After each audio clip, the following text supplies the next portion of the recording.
它从前面音响刚开始做连接、做配对的一些教学的动画，我觉得都跟以往完全不一样，就是有一种新时代 Sony 的风格。比起这种之前所推出的 Soundbar， 也许这款 S2000 它是代表着 Sony 一个全新世代的音响产品的开端哦。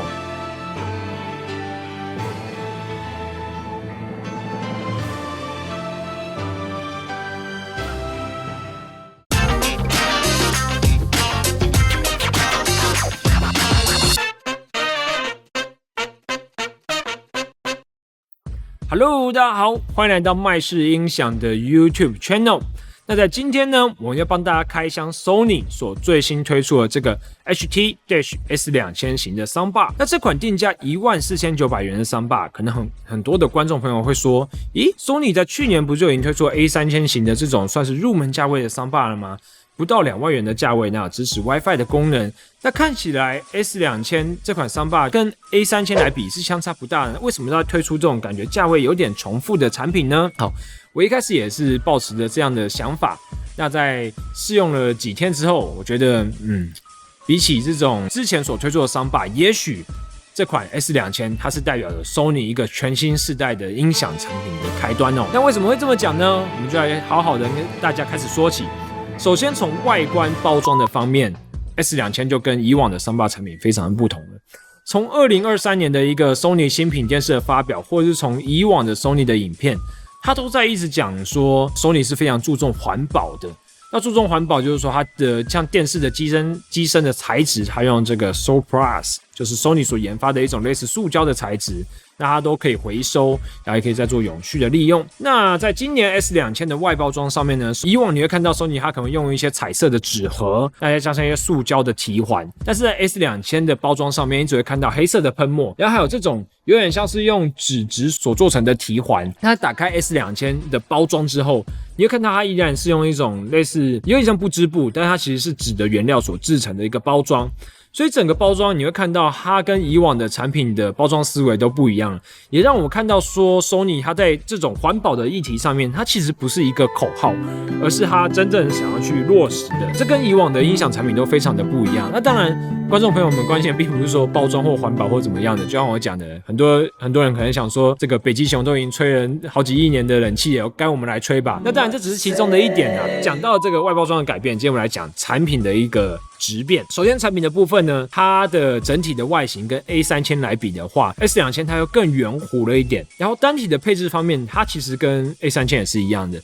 在最外侧的两侧是一个重低音的单体，然后接着是左右声道的单体，然后最中间的中央声道，总共配置是5个单体，然后左右两侧一样都是做一个低音反射孔的设计。然后上方的话就是做按钮，基本上按钮就是大小声、蓝牙、讯源的切换，然后电源的按键，那看似都一样的配置啊。其实我稍微仔细看了一下 ，S2000 的单体跟 A3000 的形状还是比较不一样的。那另外要特别讲一下，就是说 Sony 它在这系列 Soundbar 上所使用的，他们称叫这个 X Balance 的一个单体 X 平衡型的设计。那这个单体有什么特别的呢？它基本上就是把一般你看到的单体都是圆形的，它都是一个正圆，然后把它做一个拉长的动作，就有点像椭圆，但其实它又更扩张了一些。那这样的设计有什么样的一个好处呢？其实简单来讲就是说，你可以用同样的体积的 Soundbar， 但是你的单体可以用得非常的大颗，因为你看嘛，你一个圆的话，你把它拉长，它的面积是不是更大？那可能很多人问说，把单体的面积做大，这样会有什么好处吗？其实简单来讲就是说，你同样的单体在前后运作的时候，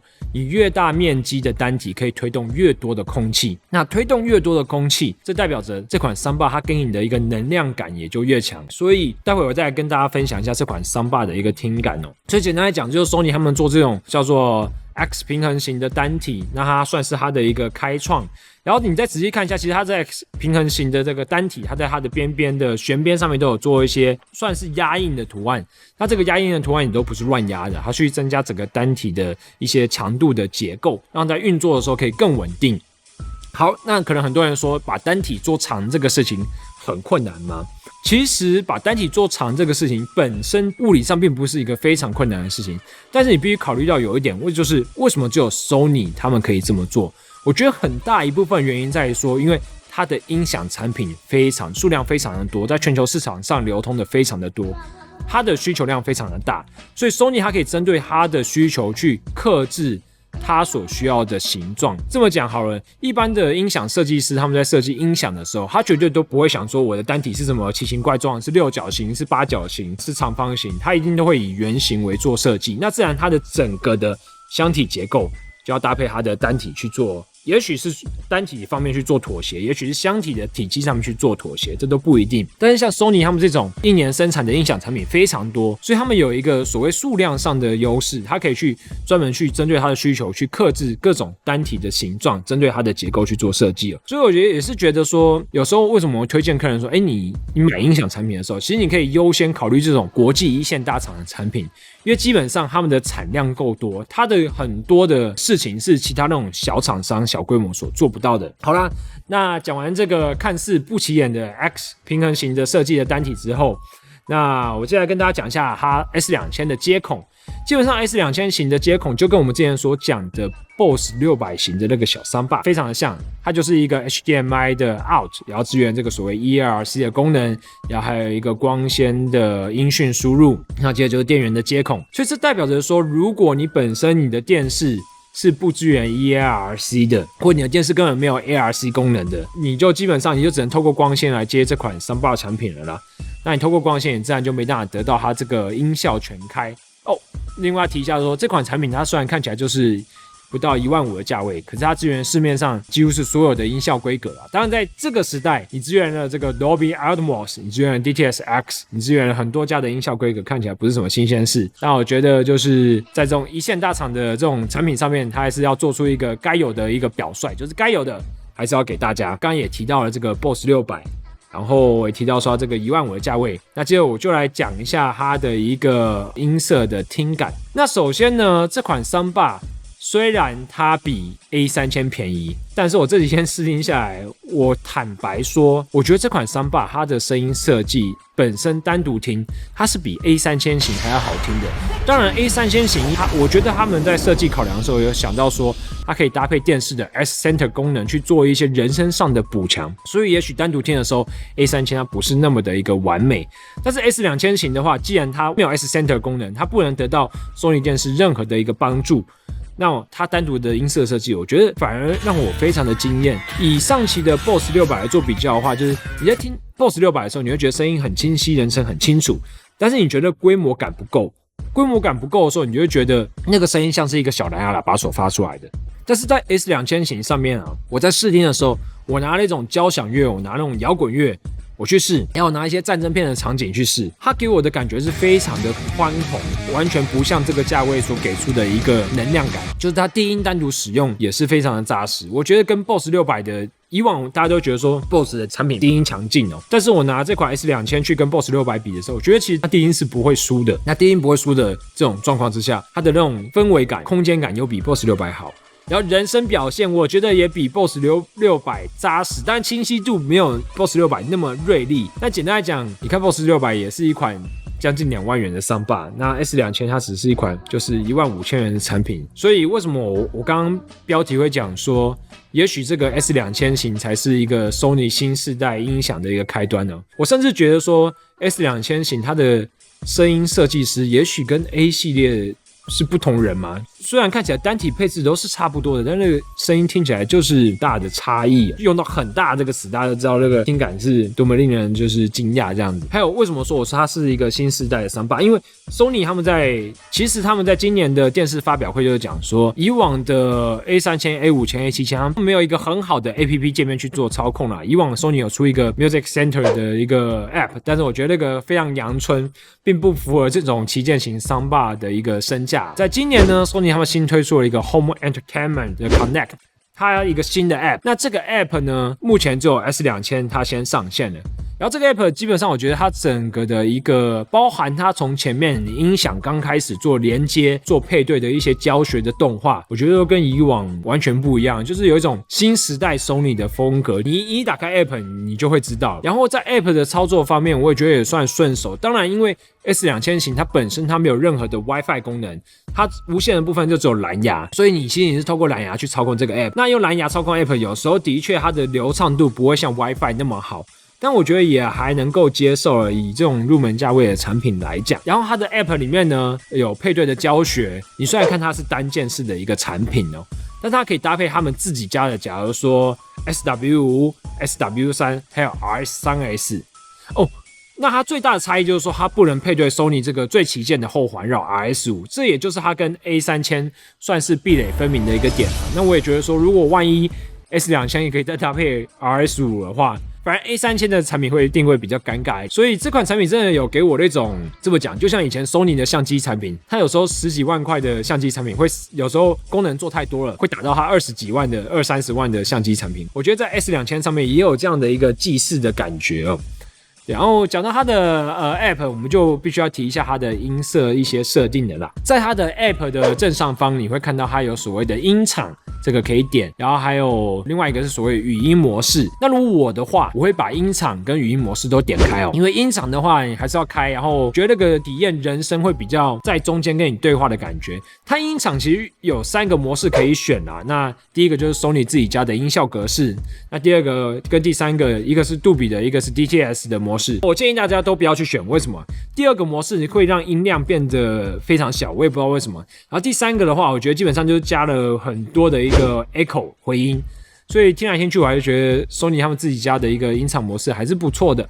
那在语音模式的部分，你就点开之后，你会觉得人声又更锐利了一些。所以以我偏好，不管听音乐或是看电影来讲，我希望人声更丰富一些，更有感情一些，所以我这两个都是会打开的。那接着呢，还有一个，如果你是本身就只有用 S2000 的话，它的低音是3段的可以调整，就是低、中、高。我觉得基本上中或高都算可以用。如果你喜欢听一些看战争片，那我觉得你开高是没有问题的。那在这个 Sony 的它新的这个算是家庭娱乐的 App 上面，你在播放任何音乐的时候，它在今年呢也会给你播放音乐资讯。假如说你现在播放的是2声道音乐，你现在看的是一个杜比 Atmos 的音效，它都会显示在它的 App 的界面。之前有讲过说，有时候当然音效规格是一回事啊，但是很多人他是很在意说，他现在到底有没有所谓的点灯成功，我有没有接到一个最好的音效。我觉得这种 App 有这样的设计其实是必要的，是一个我觉得对很多人来讲，它是可以确认它设备有没有接好。好，我们讲完了它的一个 App， 然后讲完了它的一些音色相关设定，我觉得我们干脆让大家听个几首，来体验一下，就是我称为这个新世代音响开头的 S2000， 它的声音表现会是怎么样。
Bad news,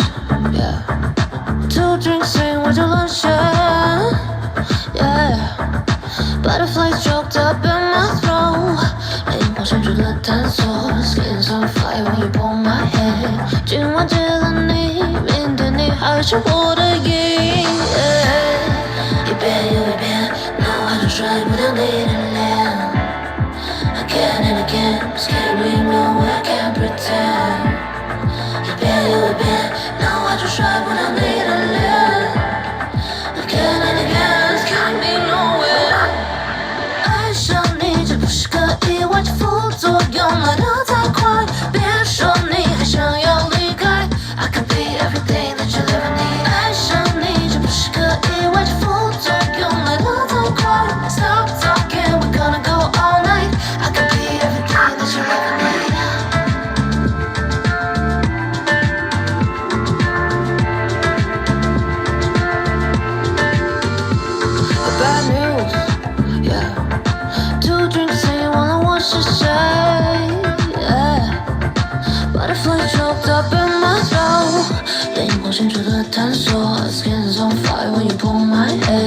I'm in ecstasy after hours in your fantasy.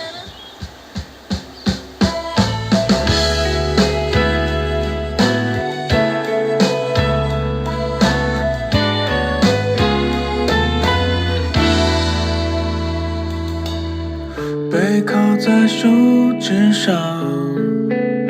蜻蜓落在露水旁乘凉。表白后的妩媚树下，突然发了芽，美得不像话。再让我想一想，那对你的情话怎么讲？慢火熬的细水长流，念长长久久，约好到白头。你浅浅的微笑，就像乌梅子酱，我尝了你嘴角唇的薄荷味道，是甜甜的情来得这么确定，因为你每个害羞的反应。你浅浅的微笑，就像乌梅子酱，迎风吹过你的头发。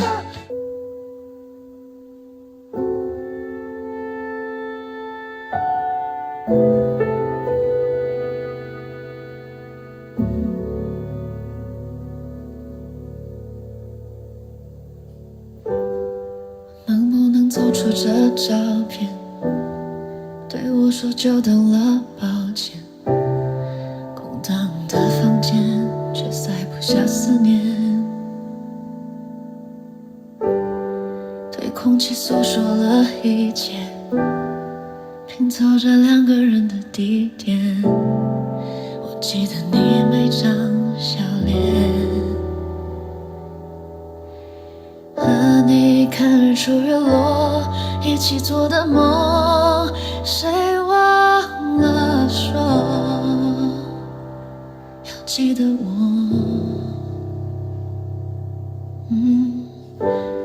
I close my eyes，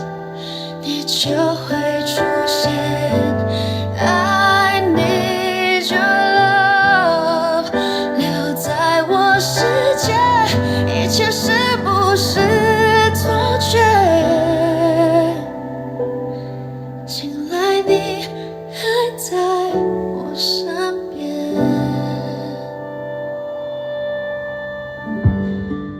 你走那些到西出望外的傍晚，骑的单车，还有他和他的对谈。女孩的白色衣裳，男孩爱看她穿。好多桥段，好多的浪漫，好多人心酸，好聚好散，好多天都看不完。刚才吻了你一下，你也喜欢对吗？不然怎么一直牵我的手不放？你说你好想带我回去你的家乡，绿瓦红砖柳树和青苔，过去和现在都一个样。你说你也会这样，慢慢喜欢你，慢慢的亲密，慢慢聊自己，慢慢和你走在一起，慢慢我想配合你，慢慢把我给你，慢慢喜欢。好，那我们在听完 S2000 它的一个声音表现之后，我觉得我们要来帮大家做一个总结啦，因为讲了它的外观，讲了它的 APP， 讲了它一些设定嘛。哦，对，那在它的 APP 设定上面，就是它 APP 设定啊，有关于一些音量还有距离的调整，我觉得这个参数的部分，就是距离，当然大家就是按照实际状况去做设定就可以了。音量的话，如果你今天是有配这个后环绕以及重低音的话，我们待会会在总结的时候跟大家一起讲一下怎么去做调整哦。好，总结的第一步我们就要讲说，因为像 S2000 型的桑巴，它还是可以配 Sony 他们所推出的这个 RS3S、SW3 还有 SW5 的，当然它不能配这个 RS5 旗舰的后环绕，是还是要再跟大家再一次说明的。选购上面我推荐给大家2个思维哦。第一个思维就是说我想要简单，我一个桑巴就搞定所有的事情了，就像之前我买 BOSS 600或推荐大家买 BOSS 600的想法一样。就你的空间不大，然后你的预算有限，但你也不想弄得太复杂，那你买这个 Sony 的 S2000 就可以了。那第二种想法就是说，你想要有一点环绕感，但是又不想要花太多的预算在这上面。那我觉得 S2000 的低音其实单独使用来讲，我觉得已经算符合大多数人的一个标准了。那这个时候我就推荐说 S2000 型去搭这个 RS3S 去做一个5.1 的环绕系统。那当然其实我在做这样的推荐的时候，我心里面也是非常的挣扎，因为坦白讲，我一向是不太喜欢对这种像 RS3S， 我觉得它算是一种对价格妥协的产品哦。但我知道很多时候这个预算是一个非常残酷的事情，就是你低预算，你自然效果没到那么的好。但是简单来讲，我觉得 RS3S 它的环绕感是比较薄弱的啦。如果你搭配 RS3S 的话，你的音量后环绕音量切记要开到最满这样子。那重低音的部分，如果你真的很想要，你是可以配一颗 SW3。那低音的音量部分，我觉得你开到就是8或7，我觉得都算还 OK 的这样子。那这款产品大概你不会配到 SW5 啦，因为 SW5 2万块的一个价位，你配后环绕再配就是 S2000， 你这样加起来就是坦白讲，跟三星的旗舰款 Q990B 的一个价格是非常相近的。那如果这2个做选择的话，我还是会推荐大家选三星的 Q990B， 因为一个是旗舰嘛，然后一个算是有点像入门产品所构成的组合。那简单来讲，我觉得 S2000 型的桑巴还是很好的提供了一个入门桑巴的一个选择哦。就更残忍的讲，就是上期我们讲过 BOSS 600型嘛，那我觉得这次 S2000 算是一个长江后浪推前浪的一个标准的典范哦。就如果你现在你是只想选单支型的桑巴，我反而会推荐你 S2000。那如果你想组成一个简单的环绕的系统去做体验的话，那我也会推荐 S2000 配 RS3S。但如果你想要体验比较极致的那种天空声道的感觉，我觉得也许你还是要配 A3000 加 RS5 这个组合啦。或者是说你很在意说你的 iPhone 手机听音乐的时候，你想要用 AirPlay， 想要去做更简单的操作，那 A3000 也是不错的选择。所以我们可以看到，回归到我的标题，就是说 S2000 型，我觉得它在整个包装上，在它整个声音上，跟它整个 APP 操作上，都进行了一个全新世代的精神的展现哦。那也让人非常期待说，其实 Sony 他们在接下来的这种 A3000、A5000、A7000 的操作 APP 都要做所谓的更新，也许他们的声音可以透过软体韧体的改善再做进化也说不定，也让人非常期待。其实我觉得 Sony 这1-2年发表的新产品，就是不管是从定价上它都跟美金贴近，然后产品的这种进步也是都让人看得到听得到，就是你会觉得活在现在这个时代真的是现代的人享受真的是非常的幸福哦，你都可以感受到科技的进步。好了，那这次的节目就到这边，那我是 Alan，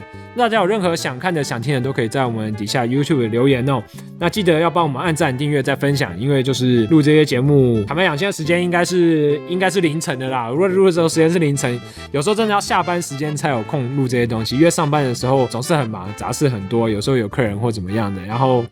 也总不能说客人有时候看产品我也不下去介绍，还是要做一些事情。那只有晚上我一个人的时候比较有办法去好好的体验产品，比较有办法去跟这些产品独处，然后去讲一些我们对于产品然后这个品牌的看法哦。好啦，那这次节目就到这边，我们有缘下次再见，拜拜。